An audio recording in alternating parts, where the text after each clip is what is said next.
सकते हैं? क्या आप इस बात को मानते हैं कि इस जीवन में आपके साथ जो कुछ भी हो रहा है, अच्छा या बुरा, वो सब पहले से ही निर्धारित है? हमारा बिताया हुआ हर पल आने वाले कल का संकेत देता है। हम जो कुछ भी करें, हमारी नियति हमें हमारे निर्धारित परिणाम तक पहुंचा ही देती है।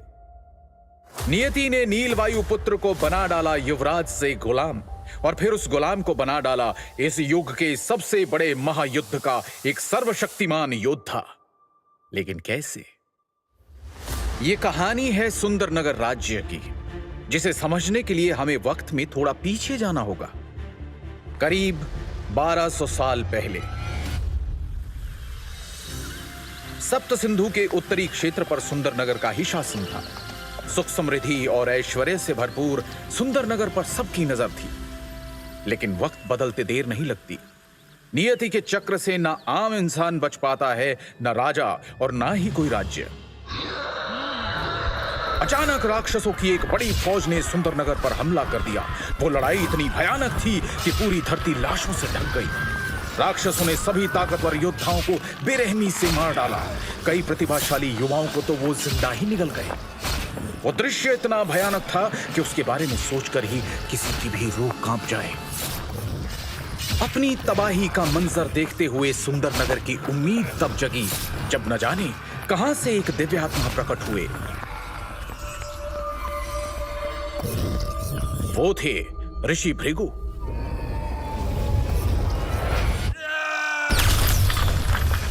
उन्होंने सभी राक्षसों को अपनी पवित्र श्वेत अग्नि से जलाकर भस्म कर दिया और सुंदरनगर को तबाह होने से बचा लिया।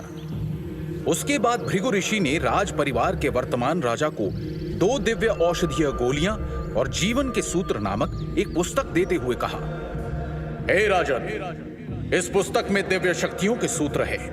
इस पुस्तक की रहस्यमय दिव्य शक्तियों को जागृत करने वाला व्यक्ति संपूर्ण मानव जाति का कल्याण करेगा। उनके द्वारा कहे गए ये शब्द बादलों में होती गर्जना की तरह पूरे क्षेत्र में गूंज उठे।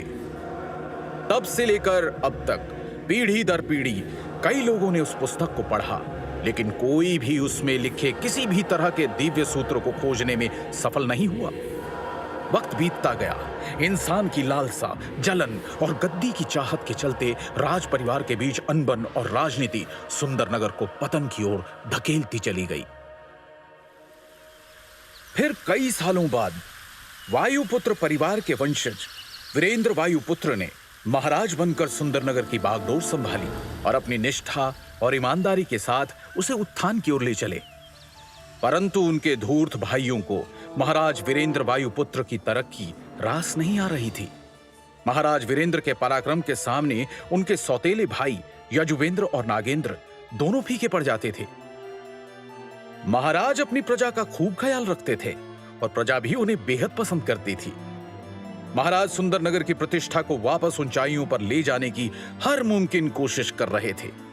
यहां तक कि पास के शक्तिशाली श्यामल साम्राज्य के सम्राट बिंदुसार भी महाराज वीरेंद्र से रिश्ता गहरा करने के लिए राजी हो गए थे, जिसके चलते उन्होंने अपने परिवार की किसी एक बेटी की शादी सुंदरनगर के युवराज से करने का वचन दिया था। लेकिन साथ ही महाराज वीरेंद्र के खिलाफ पनप रहा था एक षड्यंत्र। लालच और ईर्ष्या की आग में जलते दोनों भाई नागेंद्र और यजुवेंद्र कई सालों से महाराज के खिलाफ एक चाल चल रहे थे। एक तरफ उन्होंने धीरे धीरे करके राज्य के कुछ खास लोगों को अपने साथ कर लिया, वहीं दूसरी तरफ महाराज के वफादार, जिन्हें वो अपने साथ शामिल नहीं कर सकते थे, उन दोनों ने उन सबको महाराज के साथ ही मार डालने का षड्यंत्र रचा। महाराज वीरेंद्र का बेटा युवराज नील वायुपुत्र बहुत ही प्रतापी बच्चा है। उसके पैदा होने पर संत महात्मा द्वारा यह कहा गया था, यह लड़का एक दिन पूरे राज्य का उद्धारक बनेगा। हमारे शरीर में 7 सबसे महत्वपूर्ण चक्र होते हैं। एक एक करके चक्रों की शक्ति को जागृत करके इंसान एक महान योद्धा बन सकता है।